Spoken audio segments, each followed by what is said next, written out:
Doom took Valyria in minutes, but the rest of Essos wasn't so lucky. Out of the east swarmed the Dothraki, and there were no dragons to push them back.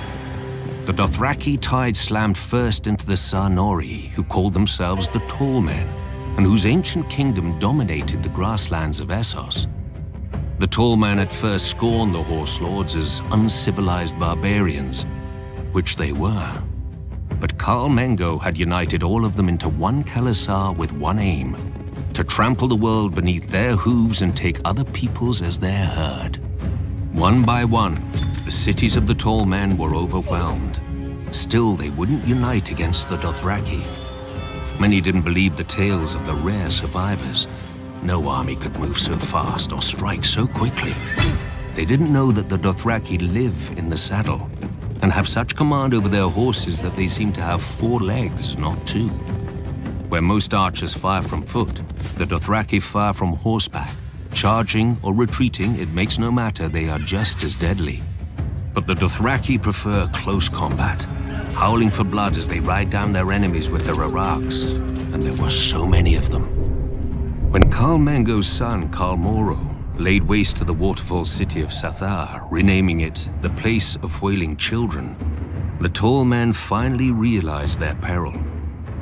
Led by a High King, they assembled a great army to break the Khals once and for all, and met the Dothraki on what would ever after be known as the Field of Crows. The 4 Khals commanded almost 80,000 horsemen between them. The Tall Men had 100,000 foot soldiers, 10,000 armored riders, 10,000 light horsemen, and 6,000 scythed chariots. As battle was joined, the earth-shattering advance of the Tall Men's chariots smashed through the center of the Dothraki horde, the spinning blades on their wheels slicing through the legs of the Dothraki horses. When one Khal went down before them, cut to pieces and trampled, his Khalasar broke and fled. The chariots thundered after the fleeing horsemen, and the High King and his armored riders plunged in after them, followed by their foot soldiers waving their spears and screaming in victory. But it was a trap. The Dothraki were not fleeing, as the Tall Men realized when the Horse Lords suddenly turned their horses and unleashed a storm of arrows. 2 more Khalasars swept down on the Tall Men's flanks, but another attacked them from the rear, cutting off their retreat.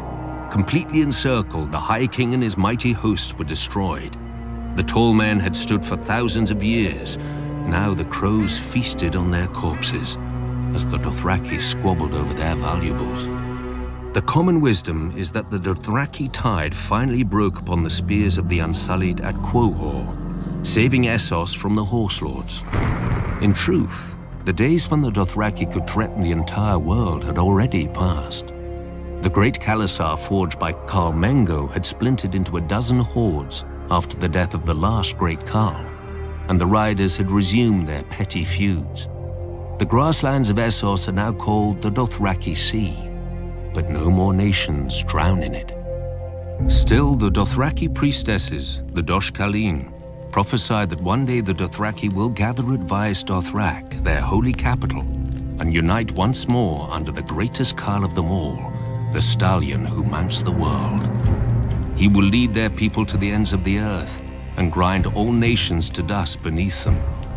I knew a Khaleesi who the priestesses said would give birth to this stallion. She didn't. No doubt the Dosh Khalim had made the same prophecy before and will again. World conquest is an alluring dream, but few who dream it ever wake to its reality. Yet could the Dothraki, united behind one great leader, conquer the world? When I first came to Essos, I laughed at the idea. But now, most armies are either sellswords paid to fight, who often refuse to die, or peasants called up from the fields and hovels. How long would those armies stand against the charge of 100,000 screamers howling for blood? How well would boiled leather jerkins and mailed shirts protect them when the arrows fall like rain? It's running.